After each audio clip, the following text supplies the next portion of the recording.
Good afternoon, everybody. The Music Fan is back, bringing smiles to the faces, music to the masses, and most importantly, knowledge to the people. So you know what that means. We are back with another 5-minute theory, where I go over a little topic of music theory in a span of 5 minutes or less. And I do apologize for not putting out some of these in January. This month and a half has been kind of crazy with changing jobs and having some technical difficulties on my end, as well as working on my top 50 albums of 2018, which I do appreciate you guys watching, and I hope you enjoyed it. I hope you found something new to listen to that you didn't get to last year, because there was a lot that I got to talk about. But I am back, and hopefully I'll be putting these out every Thursday. So look forward to these. Now, the last time we talked about part 1, which was what exactly is music. If you didn't get to see that, or if you just need a refresher, click the link in the description, because you might want to see that before you get to here. But basically, a quick rundown on one thing is we talked about the definition of music, which Merriam-Webster says is the science or art of ordering tones or sounds in succession, in combination, and in temporal relationships to produce a composition having unity and continuity. So basically, we're talking about the idea of playing notes over a span of time and the creation of that, or the use of noise over time. So today, we are going to talk about one of those things. So, I'm going to start the timer, and here we go. So today we're going to be talking about one of those two concepts, which is rhythm.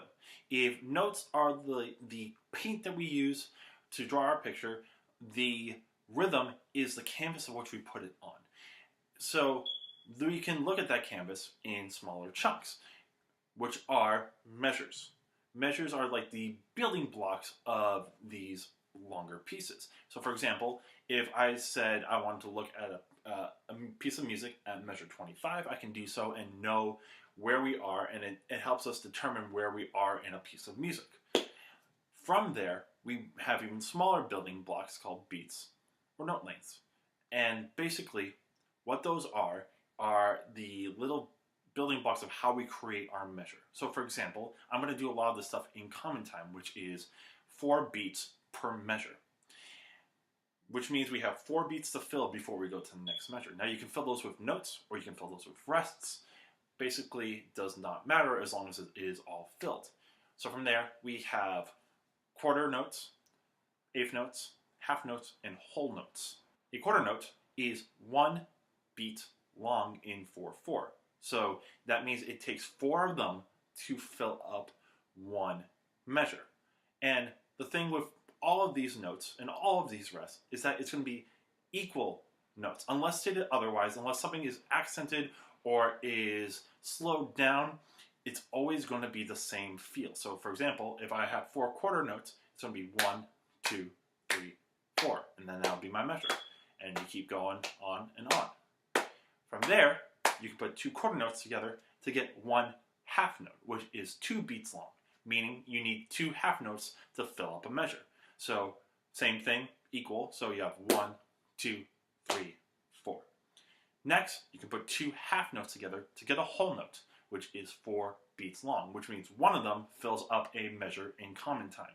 So it'll be 1, 2, 3, 4, 1, 2, 3, 4.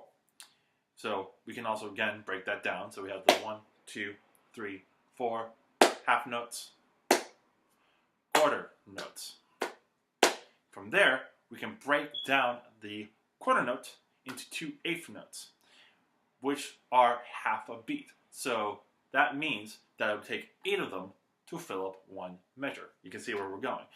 Now, we're talking about the classical eighth notes, the straight eighth notes, because you can have swung eighth notes in jazz, which are a little bit different sounding. It sounds like more of a gallop. But we're talking about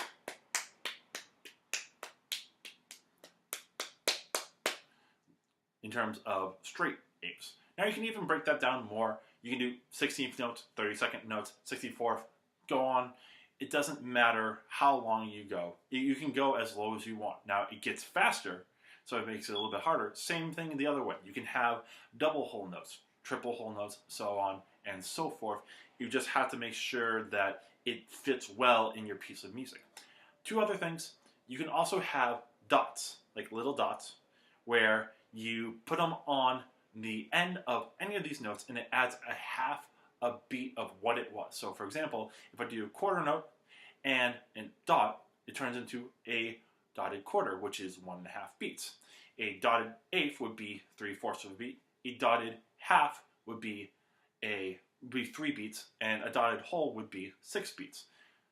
The other thing that I want to throw out real quick is the idea of speed and time, or tempo. Now, that also dictates how your music is played. What basically boils down to is something called BPM, or beats per minute, which is how many quarter notes, or whatever is getting the beat, is in the span of 1 minute. So, for example, something that is 60 beats per minute is going to be a lot slower than something that is 120 beats per minute, which is usually a standard time for a lot of pop songs. 60 beats per minute is usually standard for more ballads. But from there, everything it works out in the same way. So if, say, this is your quarter note, your half notes are going to be pretty slow. But if it's, then your half notes are going to be kind of faster, but it all works equivocally. So that is my time for here. And now next time we're going to be talking about a little bit more of how we place these notes, as well as the different time signatures in music. But until then, if you did enjoy this, please let me know. Give this video a like. If you have any questions about this particular topic, or any comments on this topic or other topics that you would like me to do in the future, put it in the comment section. Share this with your friends, subscribe to my channel, and just keep on watching my videos. So tomorrow I'll be back with the first Are You In of 2019, and then hopefully Sunday and Monday I'll be back with a Digging Through Discography and another Are You In. But until then, this is the Music Fan, and I am signing off.